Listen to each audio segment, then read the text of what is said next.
In this training module, you'll learn about the on-screen overlay known as the heads-up display or HUD. You'll see it when you're in control of a train. You can configure a range of parameters for the HUD that affect how it looks in the game settings. In this tutorial, you're going to take a look at the two main types of HUD and make a first choice of which one you prefer. Get started by climbing up the ladder into this train and sit in the indicated driving seat.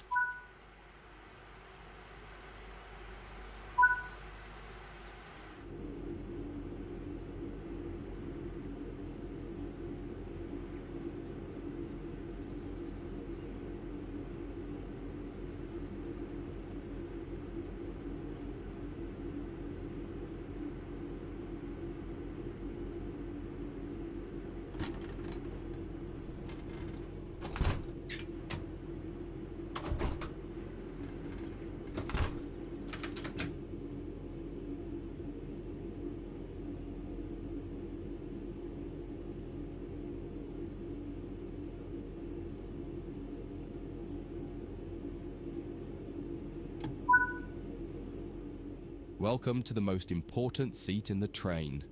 Before you can start learning how to make the train move, you're going to need to understand what the HUD is telling you.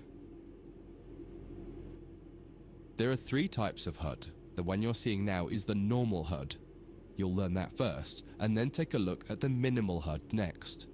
There is also a simple HUD, which is essentially a cut-down version of the normal HUD.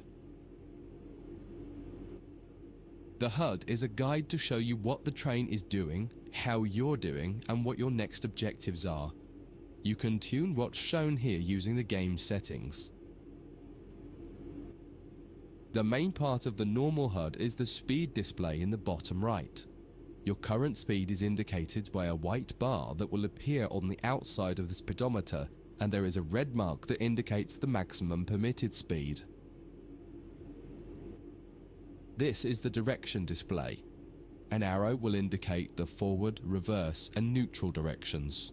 A cross, or X, means the reverser is currently either not inserted or in the off position. This is the power display. A number will indicate what position the power or throttle control is in. If the display is white, it refers to power. If the display is yellow, it means powered braking or dynamic braking. If the display is red, then the throttle is currently locked out and you will need to take steps to release the lock before power can be applied. You can learn about troubleshooting elsewhere in Training Center. These are the brake indicators. The exact one shown will vary by train and will often be visible in the train itself on the various gauges. These gauges tell you what is happening in the braking system. The most important one is the BC or brake cylinder. In most trains, when this reads 0, that means the brakes are released. Anything else and the brakes are applied. In the top right is the track monitor. This shows you the line ahead and allows you to see all the signals and speed limit changes that you're approaching. By default, the track monitor shows the signals with their actual red, yellow, or green aspect. But when you get more confident, you can hide this information via an option in the game settings. As you accelerate, the track monitor will extend its look-ahead distance so you can see much further ahead at higher speeds. This is all done automatically. Now that you're familiar with the normal HUD, it's time to take a look at the minimal HUD. You can change this via the game settings, but for this tutorial the game will change it automatically. You can see that most of the HUD is now gone. We are left with basic information in the top left corner.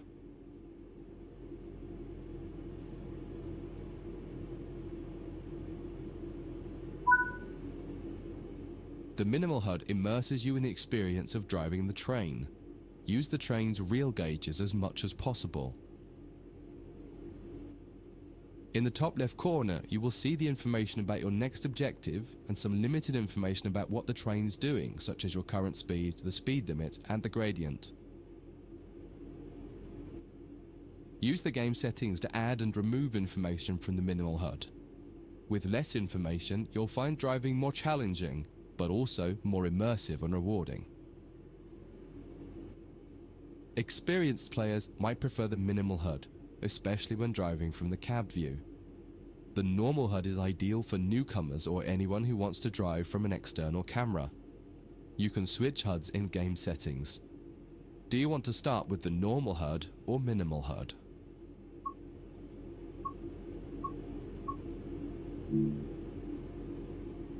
That concludes this module. If you wish to replay it, you can come back to it at any time via the training center.